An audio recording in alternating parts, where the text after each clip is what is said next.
Ang pag-ibig na huwaran.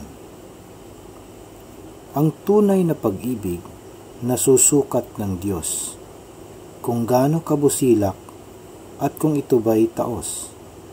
Walang maikukubli sa kanyang mga mata. Lahat nabubunyag, di mo man ipakita. Ang pagdamay sa kapwa, ito ang kanyang nais, sa abot ng iyong kaya, sa mga nahahapis. Hindi pakitang tao para lang magpasikat, kung hindi ay tumulong sa mga taong salat. Sa paggawa ng tama, di tayo namimili, kahit di ka pamilya, kahit sa ibang lahi. Lahat ay pantay-pantay sa ating Diyos na lumikha, babae o lalaki, bata man o matanda.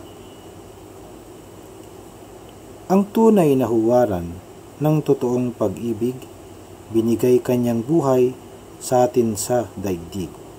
Iniwan nga ni Jesus ang kanyang kaharian upang linisin tayo sa ating kasalanan.